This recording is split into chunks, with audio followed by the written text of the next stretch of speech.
covering all your favorite parts of the 50-yard fight. This is the Inside the Walls podcast with Zach Kyleman and Jim Bernier. Welcome, ladies and gentlemen, to another edition of Inside the Walls podcast. I am your host, Jim Bernier, and welcome.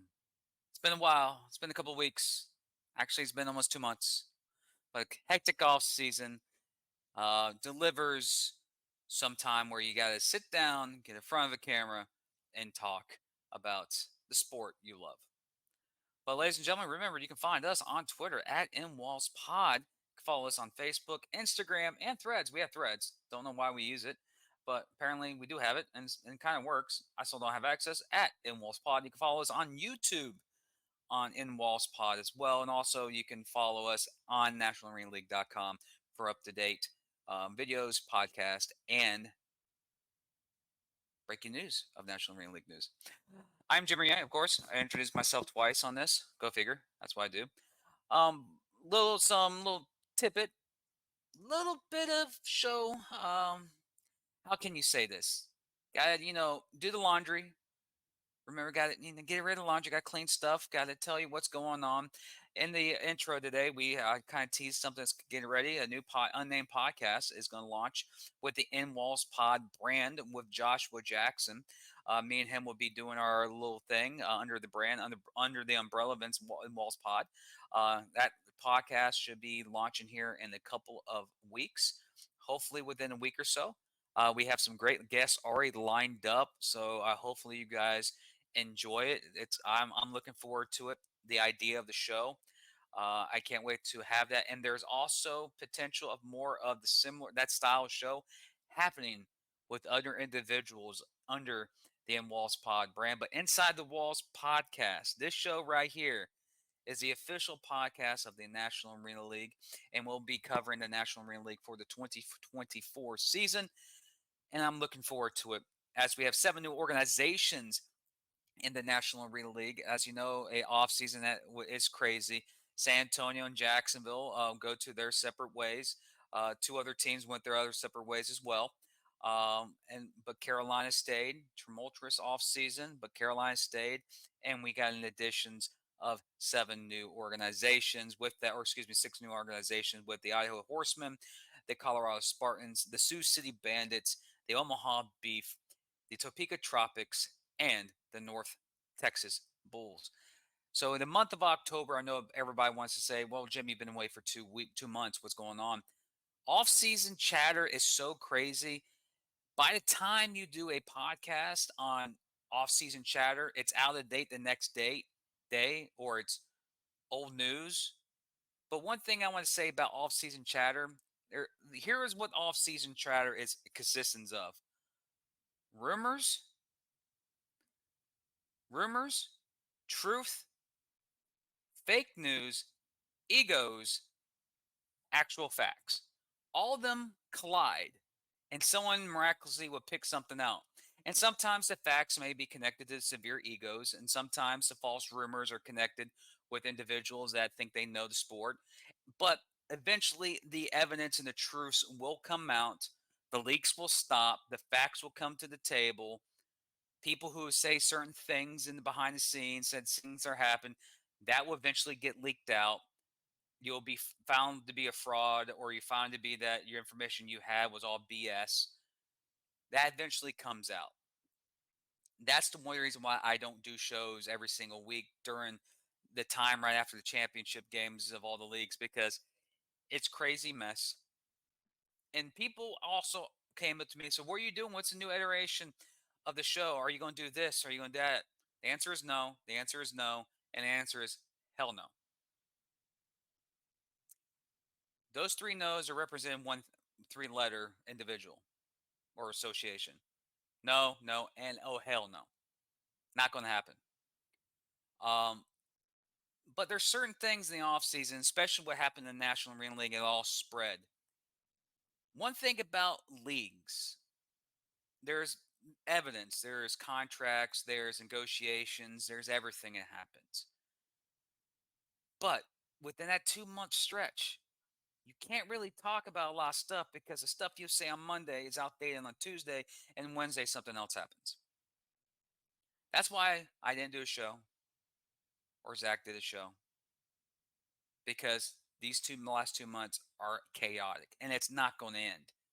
But one thing I decided to do, and we're talking with some people in the higher powers, with stuff that's happened behind the scenes, from the inside the walls part, is great. I can't wait for it to be announced. I'm looking forward to it. But people want to know what Jim thinks about certain things in this industry. And I'm going to say this right now. If you want to know the truth of how I feel about this industry, follow my personal Twitter account at J-904. That's where I'm going to say all my stuff. Because In Walls Pod is supposed to be a podcast where people come and get information about their team in the National Arena League. And to the people who are in the industry right now, or to the people in the NAL right now that are in these new markets, hi, I am Jim Renier. We'll have Zach Kallman join the show. His work schedule is so crazy. There will be times where he'll have long stints where he's not here. We'll have other individuals on that you may know. They're very familiar in the industry, that know their stuff about their teams. They'll join the show to talk about the NAL coming up the 2024 season. But to the people in Idaho, to the people in Colorado, to the people in North Texas, Sioux City, and Omaha, welcome forgot about you, Topeka. See, I'm thinking about the tropics, man. I'm going to adapt them as my favorite team in the NL in 2024 because of one thing. You can't go wrong with a nice beverage in the tropics. Am I right? Come on, am I right? Yeah, I know I'm right. But we'll give you some great coverage. We'll have some announcements coming here in a couple of weeks about everything. Everything will be situated. But in the meantime, in the month of October, it is going to be jam-packed with content, very jam-packed with content. Again, we will cover every single team over the next couple of weeks, interview coaches, players, owners, presidents, commissioners, to talk about what the league's doing, what's the 2024 season going to be like, what are we looking what this league's going to be in 6 to 8 to 10 months from now, to even to this time next year. We'll keep you up to date with more information, but there are other products being created behind the scenes of Inside the Walls Pod, including the one that will be launching here in a couple of weeks with me and my buddy Joshua Jackson. Looking forward to getting that show going and brought out to you guys. So you can find it on this Twitter account.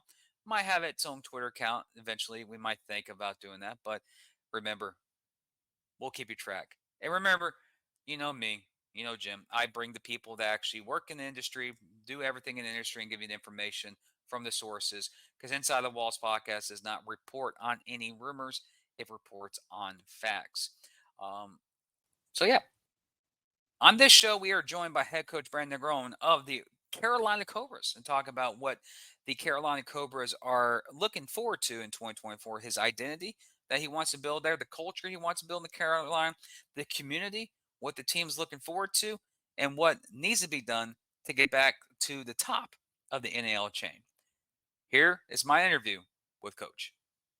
Welcome back, ladies and gentlemen, to Inside the Walls podcast, NAL offseason tour with our first stop in Carolina, where we have head coach Brando Nergon joining Inside the Walls. Coach, first off, interesting offseason so far, and it's still pretty interesting. Still, the joys of indoor/arena football's off seasons is always entertaining.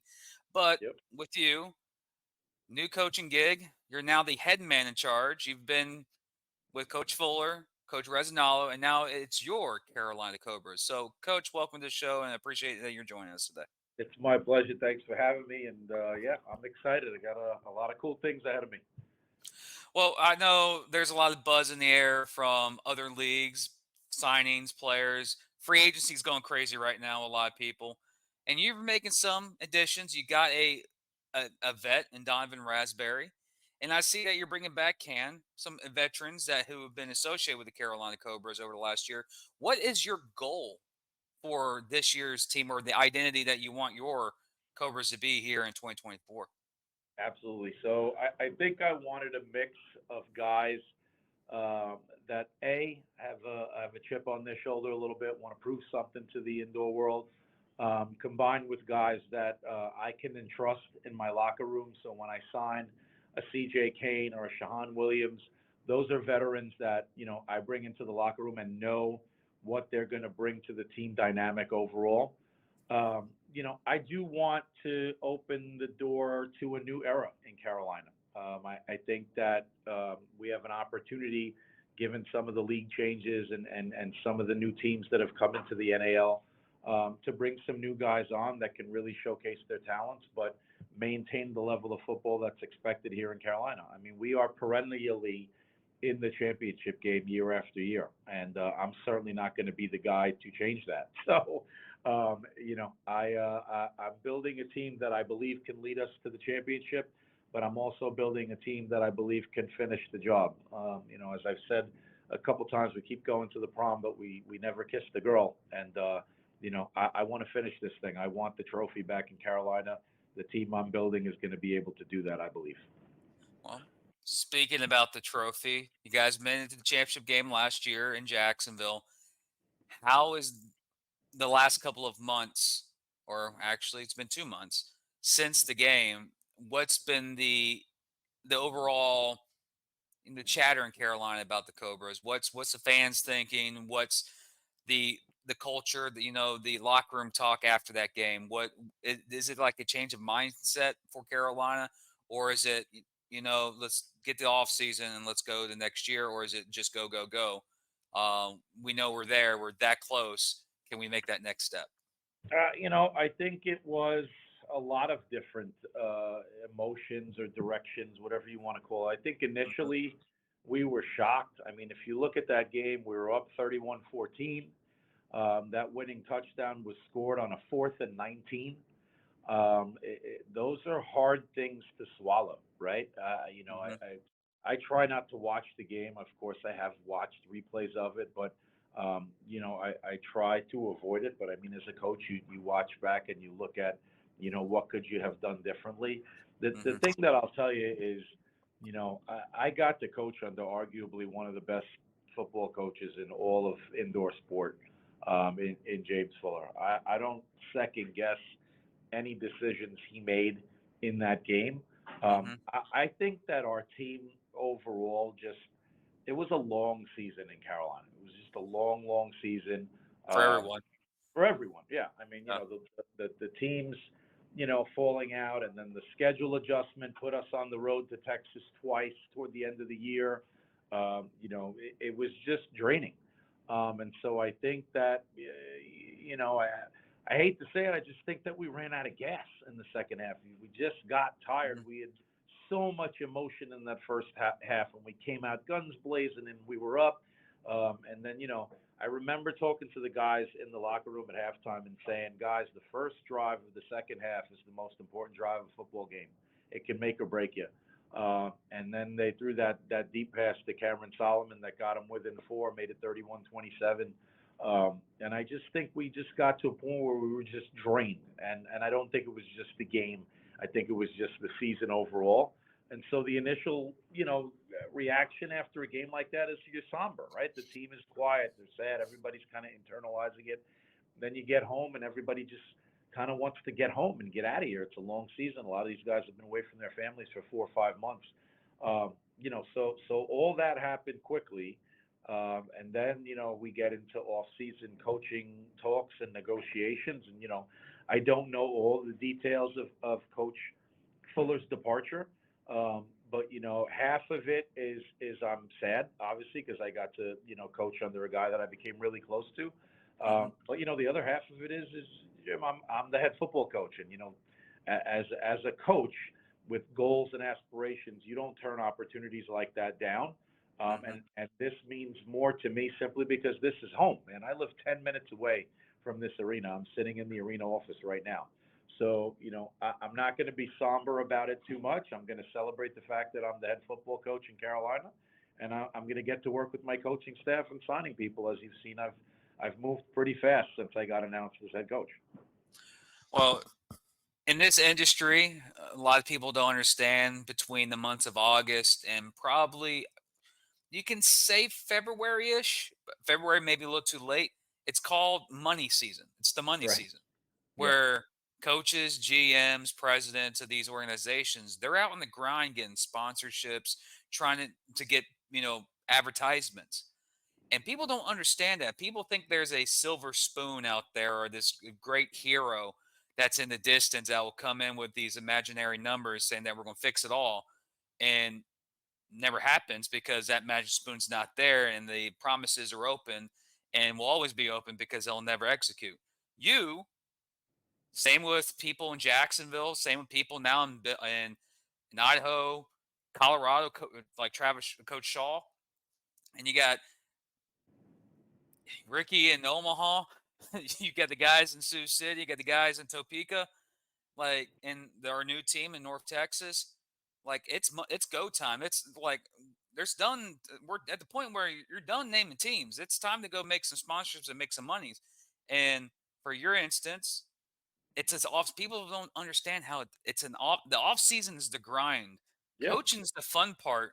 Playing the games is the fun part. It's the 6 months in between that where it's a constant battle.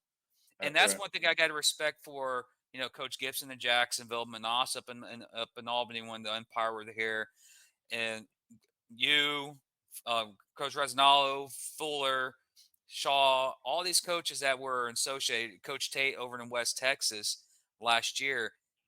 It's the constant grind. People think it's X's and O's during the season where the receiver ran the wrong route. Yeah, that's when you get there. It's simple fixes. That's easy That's adjustments. right. This time in the month is the serious part. What are you doing as a coach and as a GM, or what Rob Storm's doing in Carolina to get the message out to Greensboro and surround? Was it the Tri Cities? Is what the area is called, or the Triangle? It's the Where triad, Greensboro, the triad, Piedmont the triad. Triad. Yep. What's the organization doing to go out there and get the grind of money season, trying to get some sponsors and people to join the Cobra Nation for 2024? So, my hirings for coaches was very strategic in that regard, right? So Mm-hmm. I want to galvanize the community behind, quote unquote local heroes, right? So, bringing Mike Green in, who is beloved in this area and was beloved as a player, and will be beloved as a coach, but also is a very, very, very intelligent defensive mind. That was strategic, right? Not just for the X's and O's, like you said, which we'll get into in February, March, and as we transition into the season. But for now, when I need to get businesses and partnerships behind the Cobras for the 2024 season, that was strategic. Bringing Joe Powell on. Joe Powell is an indoor football superstar. He's an XFL athlete now. He had an incredible season in the XFL last year. He's local, right? So again, you want businesses to get behind local heroes, and so hiring these guys had as much to do with that as it had to do with their football acumen. What I'm trying to do right now is really make this surrounding community understand that we have the talent here, right here. It's homegrown, right? So even with my signings, I've planned to not sign more than 10 guys that live out of town. I'm trying to build a team that's based out of Greensboro with players based out of Greensboro.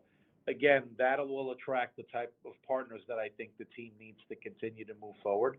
And then we're making some changes within the office, within the structure. So we're trying to, if I can be candid, replicate some of the other teams that are proven successful. The Jacksonvilles of the world, other teams in other leagues that do it the right way and have both success in the off season and of course in season. So I think that strategy is what I've put in place for the business part of 2023 into 2024. And also Greensboro, ACC country. So you got NC State, UNC, Duke, Wake Forest is not that far down the street. And also you got, North Carolina Central, you got Elon, you got some other schools. So there is plethora of talent in that area in North Carolina. So, and there's been some great college football players, some NFL Hall of Famers that have called Greensboro home in the surrounding areas. So I'm not worried about you grabbing players out of Carolina.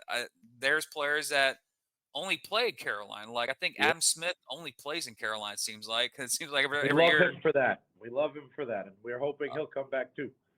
And of course, you said Mike Green because he was a coach slash player last year, or did he play last year? He was just a player last year. In 2022 with Resignalo, he did coach and slash play. So I've told him he's not allowed to come off the coaching bench this season, no matter how much of an extra play he gets. So, well, I don't know. It's very hard to get a player out of a coach, it is. honestly, and vice versa. It's like if a player wants to play and you want to put him coach, he's like, I want to go out there and play because that's it's a sport he loves. No, it's just a thing like I discussed with you about sponsorships. Yeah. The off season is crazy. Free agency is crazy, and you're going in as a new guy, new head coach, trying to build a narrative, build a culture in your organization with all these new. Well, a lot of teams would say the noise, the noise outside, and honestly, I laugh at that. They go, "Oh, it's all noise," but yet people still read, people still watch, they still listen to it. So it's not really noise; it still motivates you. But now that this organization you're starting to build your own, trying to grow the community, trying to get people in the Greensboro, and the ultimate goal is to win a championship. Like every single league, I don't care if it's NAL or any other leagues. The goal is to win a championship. Carolina's been there back to back, back to back years. 3 of the last 4. Yep. Got a championship. You're the only team in the NAL now that has an NAL championship. Right. With all the new teams, especially with Omaha and Sioux City, true traditional powers from the CIF days. They've been around 25 plus years, so they've been there. They have done that. What team are you looking forward to go visit, or them come to the Snake Pit in 2024? It's funny you asked me that, and I'm going to try to maintain my emotions on this one, but the team that I'm looking forward to playing the most is Colorado, and the reason why is I enjoy coaching against Fred Shaw. I think Fred Shaw. I think that was a great hire. I think Fred has got um, a long career ahead of him, a long and successful career.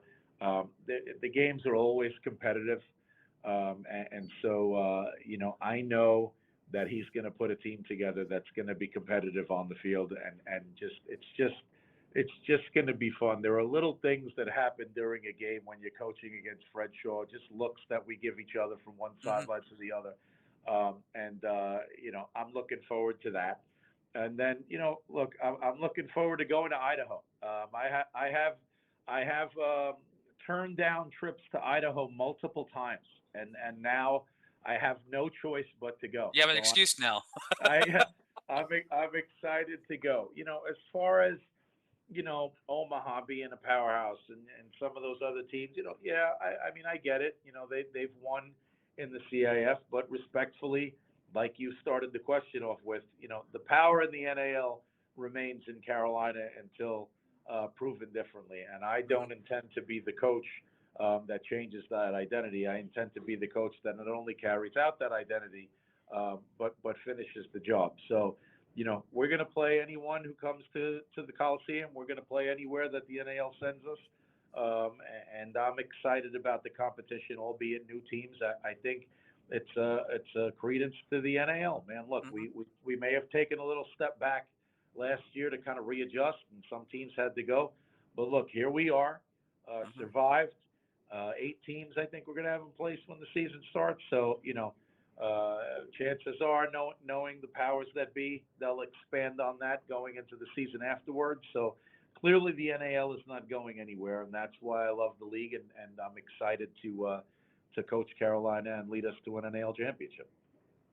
Well, we mentioned off air, we believe bright futures in 2025. We Yeah. think there's going to be more additions, but we won't say reasons why because Nope. we'll keep that off air.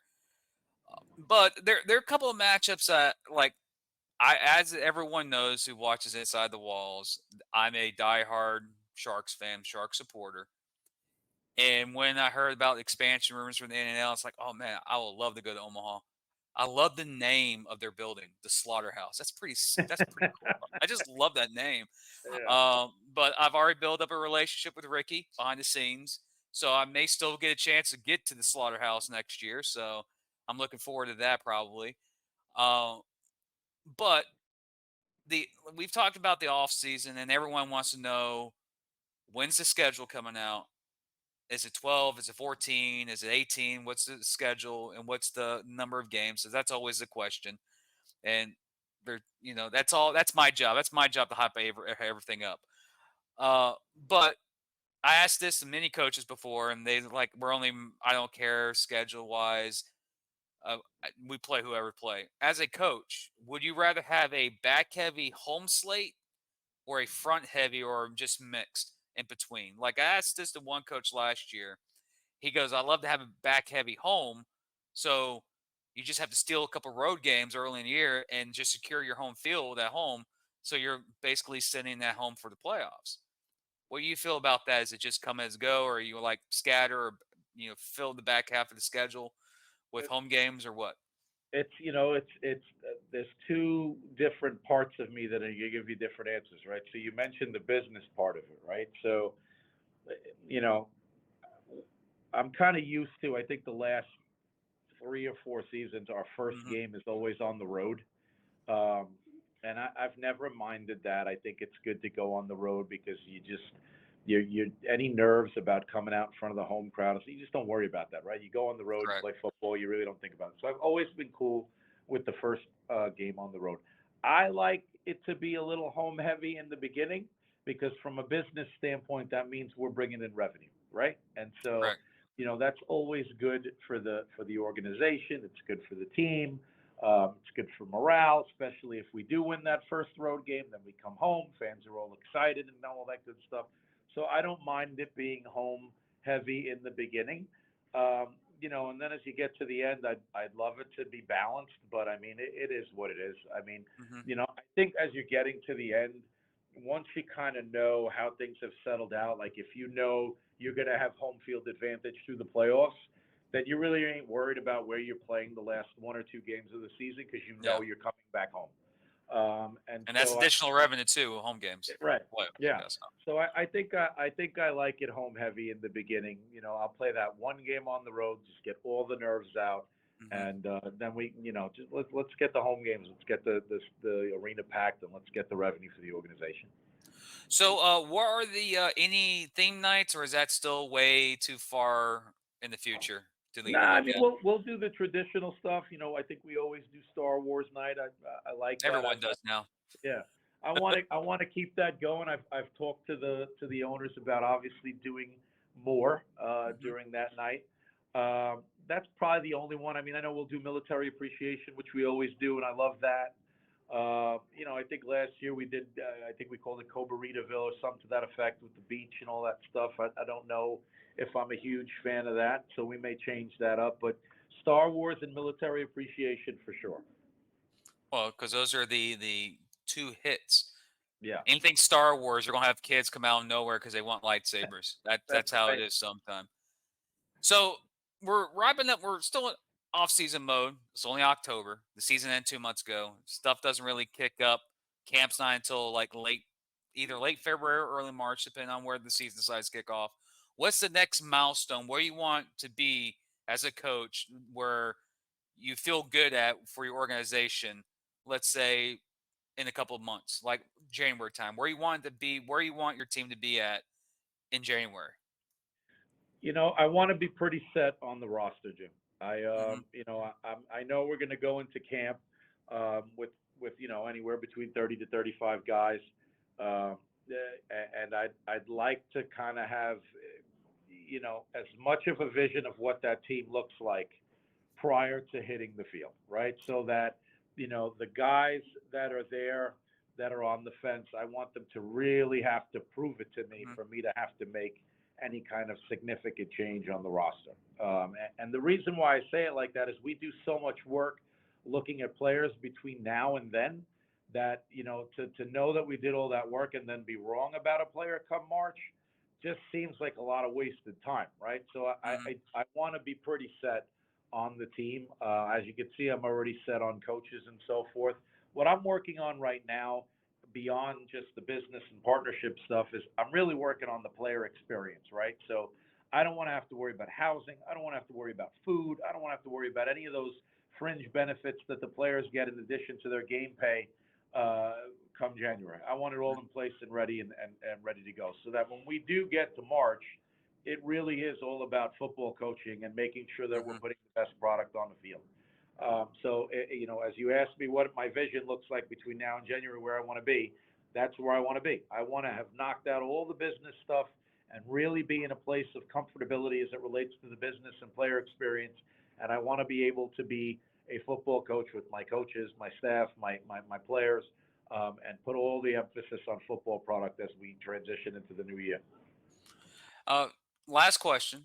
It's a very simple one. What are you most looking forward to of being the head man with Carolina?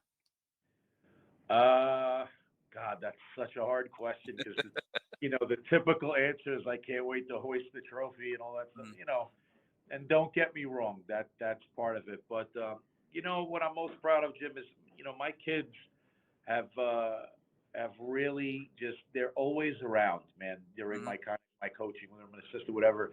Uh, this job is just as much theirs as it is mine, man. So I'm excited to see my kids proud of their dad, and knowing that we work together to kind of get to me being a head coach.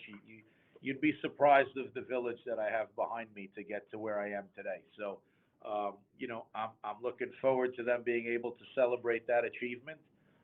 And as much again as the full emphasis is on winning a championship. Man, getting my first win as a head coach, I don't even know how to really articulate what that's going to feel like, right? I mm, mean, I've gotten first wins at other levels, high school and all that other stuff, but to do it, in a professional arena, on a professional platform, that's going to feel really freaking good.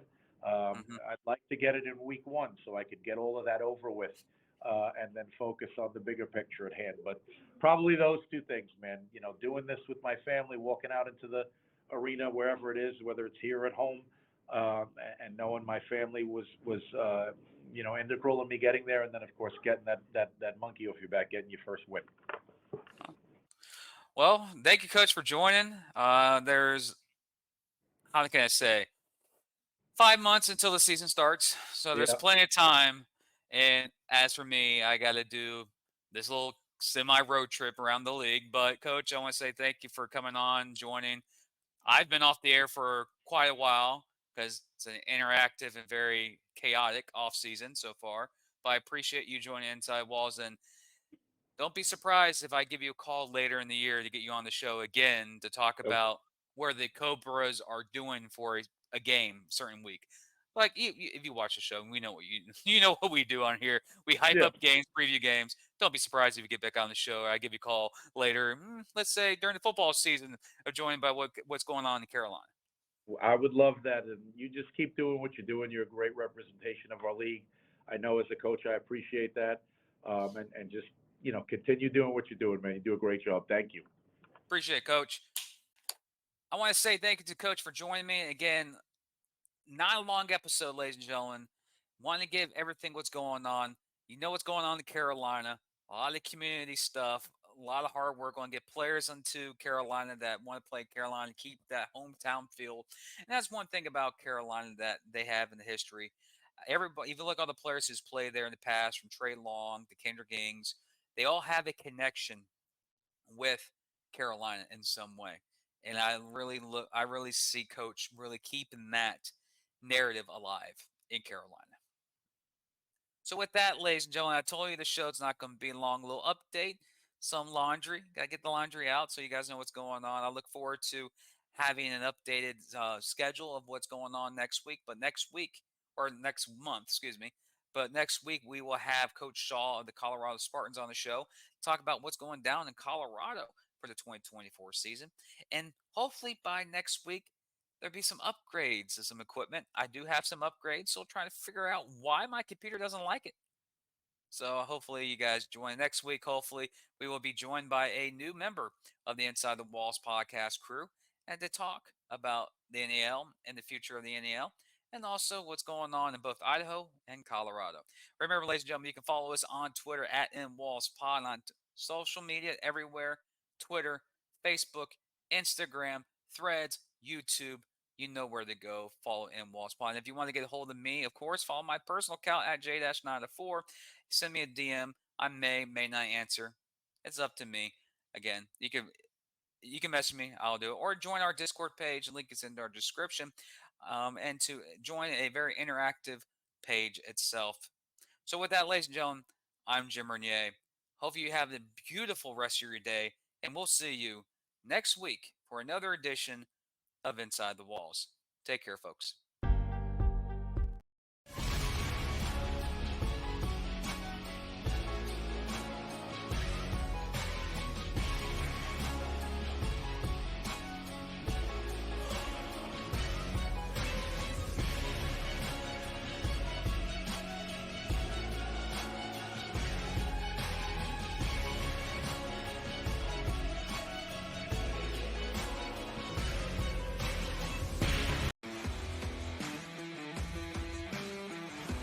Covering all your favorite parts of the 50-yard fight.